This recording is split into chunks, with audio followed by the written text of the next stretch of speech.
Hello, you lovely people. Hi, welcome to the video. How is everybody doing today? Um, I wanted to say hello. It's been a little bit. I know been a little few days since I've been able to get in here and do a video, but those days have been pretty exciting. Been pretty busy. Um, I am working on a short story for my Patreon patrons. Um, Second one. And then in the middle of working on it, I literally today got this idea for another one. So I started that short story. So I'm juggling two short stories. I'm still working on the novel. Um, and then end of last week and over the weekend, some exciting stuff with the Patreon gaming tier. Our gamers got to meet for the first time. I'm going to be running a 5th edition D&D campaign for them called the 100 League, or the 100 Leagues. And I'm very excited about that. And that's shaping up to be a lot of fun. So, if you are a gamer and you want to jump in on that, go check out my Patreon, and there's a tier for gaming. And if you select that tier, you get everything below it too, which includes like a book club and a couple of monthly video chats with me and everybody else in those tiers. Um, you get to read the fiction that I'm writing before I send it off into the universe to try to get it sold. So you get some cool stuff. That being said, I also know that you can sit around your table and play D&D with your buddies, have a couple beers. It doesn't cost you nothing, except maybe the cost of the beers. You know, it's one of the things I love about role-playing games is you go out and you make the investment in the books, or you don't, and then you can sit around and have fun and create all these amazing worlds and adventures and characters. I love. I've been playing and DMing since I was like 12 or 13. Back before we had, we used to have to like chisel stuff into tablets, and the prize on the game shows back then was fire. So I've been playing and gaming for a long time. I love it, and it's a big part of my writing, to be honest with you. Um, so if you have a little cheddar and you just have nothing better to do with it, it's like, hey, I got this money. I think I'll go throw it in the street. Oh wait, I can play with this lunkhead author. Play D&D with him. Ooh, check it out. Either way, I totally get it. I mean, guys, when we first started these videos, I told you this job, sometimes it's feast, sometimes it's famine. Right now, we are in the famine stage. It is counting change time at the Belcher household, which is nothing new. I also want to state, my kids are fine. Both of my children are grown. They are okay. Old man is okay. I got royalties coming anytime now. I'm just waiting for them, and that is again part of the job. So, um, I know things are tight for a lot of folks. I hope they're getting better, but I do understand, and I hope you don't mind me mentioning the Patreon stuff on here because it really has become a big part of my life because I got all these people who are being very kind with their time and their money. Um, and I'm having a lot of fun doing stuff with them. And one of the things I want to mention is I'm actually testing out something. I hope you can, if you see anything different about the video, speak up in the comments because I'm trying out a different video service. I had been using Zoom, and we were trying to figure out some way we wanted to use Discord for the game. And they do have video service, but you have to find something to hook up with Discord to record. Um, and I downloaded, what the hell was this thing called? OBS, I don't know what the hell it was. It was magic. Ooh, scary magic to the caveman. So one of our players, good friend of mine, a fellow named Ryan tried to record from a program he had during our character creation thing. He said the audio came out pretty good, but the video, sketchy. You get a lot of people on any video stream, you're going to start lagging, and then you've got something recording on top of that, it's going to create more of that. So I found this thing through Cisco called WebEx, which is free, and I'm recording this. This is the first of my videos I've recorded on this instead of using Zoom. So let me know what you think. Let me know what you think, if the quality's better or worse. Any problems with sound, anything else, just let me know. So I'm excited to be starting the gaming stuff. I'm really excited that the writing is going the way it's going. Um, and I have to admit, kind of committing myself to one piece of fiction a month for the Patreon tier is really kind of putting my back to the wall in a good way, because it means I'm having to commit to get this stuff done, and that's one of the hardest things with writing, as I'm sure you won't know if you write, is I have to do this and this and this and this and this and this. Oh, and write, and that's almost always how it ends up on my chore list. And that's bad. But I've been managing to get some writing done every day. I'm very excited about that, and I am looking forward to doing some videos with you guys about editing. I just last week got the pages back for Ghost Dance Judgment from the editor at Falstaff, who is amazing. She is really. I've had a real good experience working with her, and she really has been awesome. Um, so I don't want to mention her name if she doesn't want me to mention her. I don't know. I honestly don't know. So, anyways, so while I'm going through that process, I thought I would kind of walk you guys through it with me. And it was mentioned to me last time I mentioned it in a video that I should maybe try to like break down the different types of editors you're going to deal with and what their responsibility is. So we're going to do some of that, and that'll be fun. Um, you know what else is fun? I'll tell you what else is fun.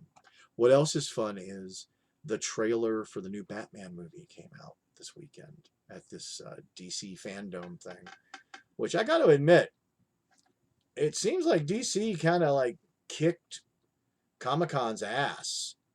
Is what it's looking like. They managed to produce a lot of exciting content and get it out into the world.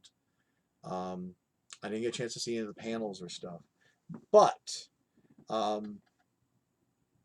me and Batman. Um, when I was a kid, one of my earliest memories of reading was my mom reading an Avengers comic to me. The Hulk was in the desert. I remember that line. It was actually a robot Hulk, and they beat up the robot Hulk, and it was like malfunctioning. It was going, "The Hulk is in the desert, desert, desert," and I kept wanting to say dessert. So I have a long love affair with comics, and I read Batman most of my life. I mean, we'd go on trips, or even if it wasn't even trips. Anytime I went in a convenience store, if I saw that rack of comics, I was grabbing comics. Many fond memories of that. Anybody remember the 7-Eleven Slurpee cups that had like the Marvel superheroes and then they did the DC superheroes? Remember those? Those are freaking awesome. Um, and they're probably worth like $1 million now or something ridiculous. But um, I remember reading the Batmans from the like the 30s, 40s, 50s. When they basically were like detective stories with a guy in a suit and these like freakish villains. He had a freaking forensics lab in his trunk of the old huge tank of a Batmobile. I love those. Um, and then they got a little weird around the time of the TV show, because basically what you had at DC Comics was a whole bunch of really frustrated science fiction writers who just decided to start throwing Batman onto, like, you had Batman from Planet X and all this other stuff. And I gotta be honest, I wasn't as big a fan of those, but they were so fucking weird and freaky. And Batman was my boy. I of all my comics, I read everything: Spider-Man, Superman, Batman. I read the Western comics. I read Jesus, Green Arrow. Here's a funny thing: Green Arrow, basically, when they rebooted him, was Batman with a bow and arrow.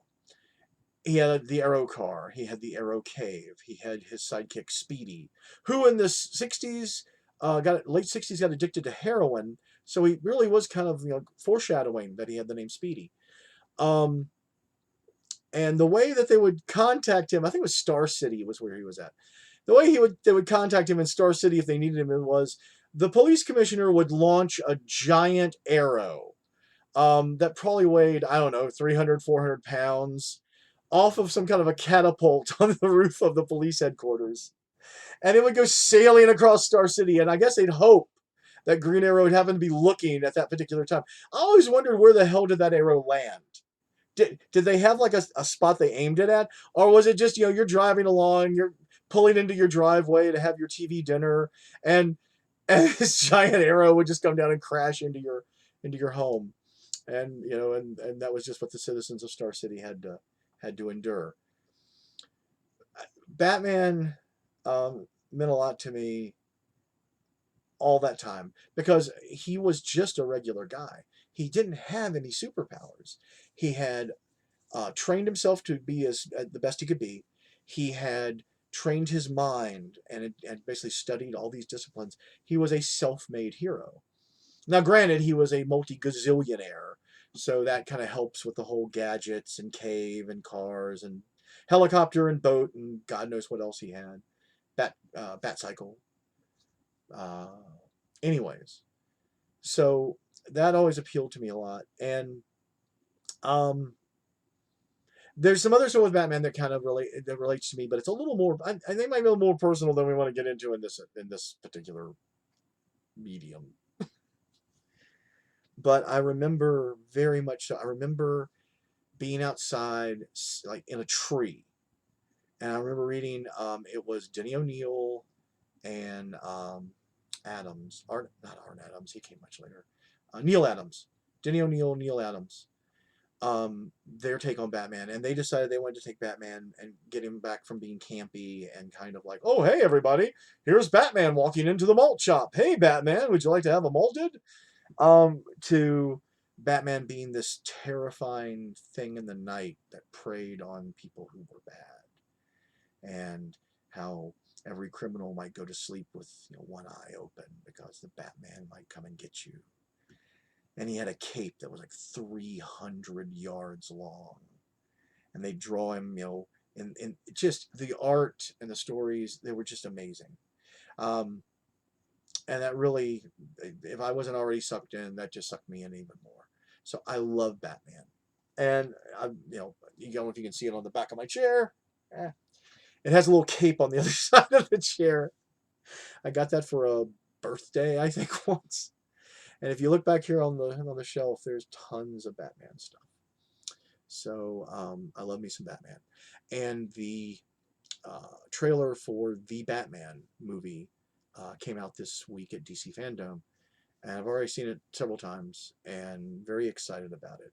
I know a lot of folks are not thrilled with Robert Pattinson playing Batman, but they weren't thrilled about Heath Ledger playing the Joker, and I think Heath Ledger was the best Joker we ever had. I know a lot of folks really like Jack Nicholson, but I gotta be honest. Jack Nicholson, it felt like he was just phoning it in. It was like, oh, you need me to play somebody crazy? Okay, I'll channel crazy Jack Nicholson for a little while, and here's the check, thanks. I never got the same just weird agent of chaos, sort of feeling off of Jack Nicholson's Joker that I got off of Heath Ledger's Joker. Um, in a way, I don't know if he would have done any better if he hadn't passed away, if he had been in another movie with Batman, because I think that was probably like the performance of his career.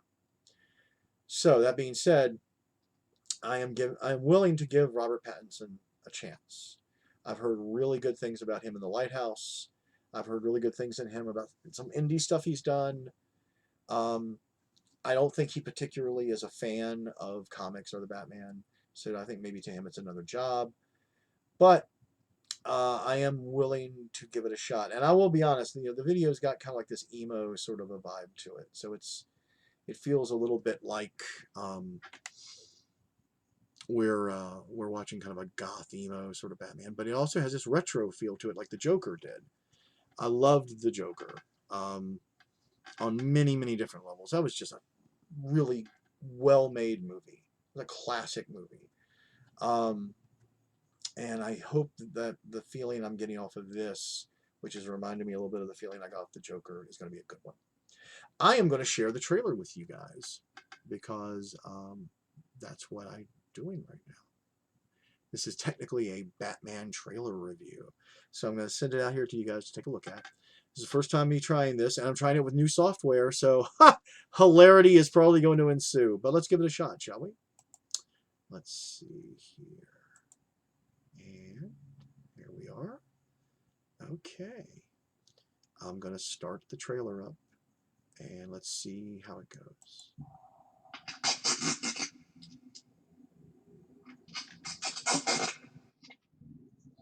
Can't go wrong with duct tape.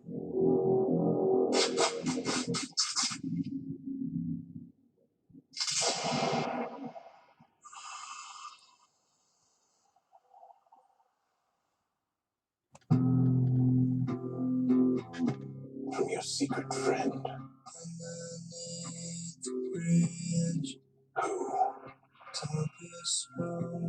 There's Commissioner Gordon. That's the guy from Westworld. He's awesome.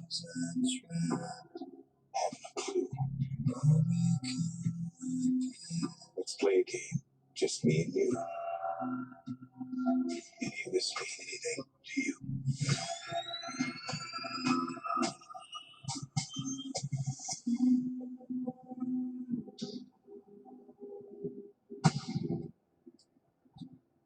You're becoming quite a celebrity.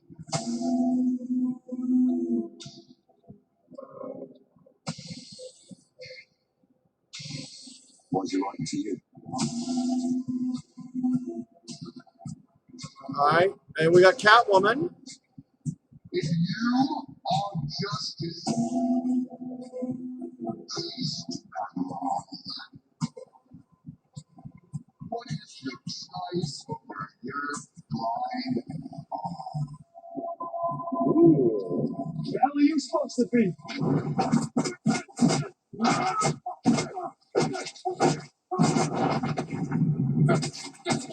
Hell yeah. I'm vengeance. New Batmobile. Looks like a 70s muscle car.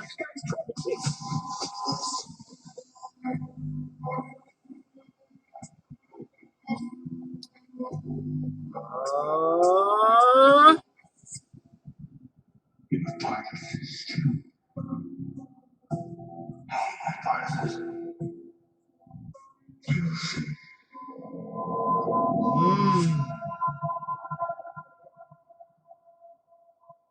Oh my God. All right. Let's get out of this. Yes, please. Go away quickly. Thank you. All right. Very cool. Let me make sure that that doesn't like. I don't think it's going to pop back up. I think we're good. Folks love the enthusiasm. No! Feeling the energy. Hang on a second. Let me turn that off. Hey, I was see? at the end of editing my Justice League It video. would not About to be. do my, that. Who are you and why do I care? All right, let's see here. Stop. God, please. Yes, stop. Okay, stop. There we go. You know, it would not be one of my videos with technology, new technology, brand spanking new, trying to do a video share with you if something didn't fuck up. So you're welcome. It's classic. It's classic RS Belcher. So I really like it. I like the feel of it. It looks like something that they're maybe going for a retro kind of a feel to it. Something that's interesting that I haven't heard anybody mention any of the stuff is when I watched it Saturday, I must have got to watch it.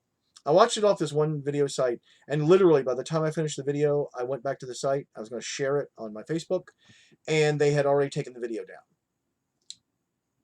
After the Batman comes up, the logo, and then it comes up with the 2021 with the question marks, which clearly we have a Psycho Joker, or not Joker, Riddler, which I think is going to be really cool. I think that I love the Joker. I think Joker's an amazing villain when he's done right. I have to say, if there's anybody who might possibly beat Heath Ledger for his Joker, it would be Mark Hamill and his Joker from the animated Batman, Batman the Animated Series, and all of the kind of related Timverse kind of stuff that came out of that. That is freaking amazing. But what I'm going to say is after the 2021 comes up, they had a little cut scene after that, which I guess DC did not want to get out. Maybe. I've not heard anybody talking about it. There's a cut scene where you hear this little girl saying this little rhyme, and you cut to like some kind of an underground place, and you see the little girl and you see a man standing next to her, and they're both wearing these like owl masks with the huge eyes, and the little girl continues the rhyme. I wish I could remember the rhyme. It was creepy as fuck, but it's from the comic. And then it cuts over to this huge chamber full of coffins, just thousands of these ornate coffins that are like hanging. They're almost like hanging in air.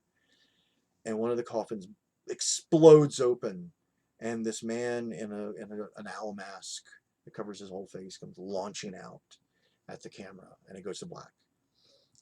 So this is either going to have the Parliament of Owls storyline from Scott Snyder's first run on Batman in it, or they're going to have that as what's coming next after the Batman movie. Is maybe the next movie focuses on the Parliament of Owls. My editor from Tor, Greg Cox, did a novelization of the Parliament of Owls storyline for DC a few years back. I think, if I was thinking, he won an award for it. I believe Scribe Award. I think. I certainly got nominated for it if he didn't win it. I love that. That's a really cool storyline. The whole Parliament of Owls thing. I won't go into it too much because I don't want to spoil it for you. But if you get a chance to find the trades for the first like early Scott Snyder, all of the Parliament of Owls stuff is great. And if they're going to do it in the comic, do it in the movies, it's going to be freaking amazing. So I hope you are psyched for this as I am. I will, share your comments if you liked it, if you hated it. Tell me who your favorite Batman is. Tell me who your favorite Joker is. Tell me how you like Batman, or you can tell me that Batman sucks. You can tell me that Batman is entitled, and he wouldn't be a good superhero if he wasn't a multimillionaire. And I will cite how I can disagree with you with that. But anyways, I hope you enjoyed this, even with the fuck ups. I'm going to try to get another video out to you very shortly, probably the first one in the editor series. I am going to try to set up something so you guys can enjoy the D&D game, either on this channel, or I'm going to set up like a new YouTube channel just for the gaming, and I'll promote the hell out of it right here. So we will see. And tell me what you think. Would you rather me set it up on this channel, which is, again, I'm going to talk about whatever the hell I want to talk about, but I really do want to try to focus on writers and editing and that as a job, because I know a lot of you are interested in that. I also am going to try to see if I can't get us our first guest on here in September. I'm going to shoot to see if I can get in contact with Anita Firebaugh. She's a local writer and journalist, and I would love to have her on, have her talk about her stuff, talk about her journey as a writer. I think that'll be very interesting for you guys. And then I'm hoping to move forward with a lot of other folks after that, including Greg Cox. Greg, who is written in numerous intellectual properties, writes his own stuff as well as edits for Tor. A lot of Star Trek books. He's written a lot of Star Trek books. The Khan Noonien Singh series that was very popular, I think, in the 90s, 80s, late 80s, early 90s, somewhere around in there. I could be completely wrong. I'd love to get him on to talk about some of that stuff and just talk about his kind of journey as a writer and as an editor. So we got a lot of exciting things coming our way. Let me know what you think of this. Do me a favor. Please subscribe if you have not already subscribed. If you could click on the little bell, that will basically let you know when I have, it'll give you a notification for when I have new videos coming out. Subscribing helps a lot. I really do appreciate it. If you want to share any of these videos, if you enjoy them, think there's anything of value in them, please send them out into the universe and let me know. I appreciate you guys. We also have a few more days left in the contest we're doing for a hardcover copy of The Queen's Road by the lovely people at Falstaff Books. If you buy the Audible audio version of The Queen's Road, you are in the running when we finish the contest on the 31st to get a hardcover copy of The Queen's Road, autographed or signed. Whatever you want me to put in there, I will put it in there. If you want me to write in there, this book sucks, I will write it in there for you. Whatever you want. You are the customer, and we want to make you as happy as humanly and legally possible. So, yeah, got a few more days on that. If you grab the audio book from Audible, just show me something that shows you bought it and you're in the running. Tally ho! So it's great to be back with you guys, doing another video probably today. So I'll either try to drop it today or tomorrow. Subscribe, click on the bell. Check out my Patreon if you want to see about the gaming stuff. We start the first game later this week. Very excited about that. And like I said, if I get enough people in Patreon, I'll just split it into 2 games and run 2 games. I'll run 4 games. I'll run whatever number of games you want me to run. Because I really do love that. That's a lot of fun. And I love playing with new players. A lot. Some very surprising things come out of new players. Anyways, blah, blah, blah, blah, blah, blah, blah, blah. Let me know what you think of the trailer. Take care, everybody, and I will see you on the next video. Bye.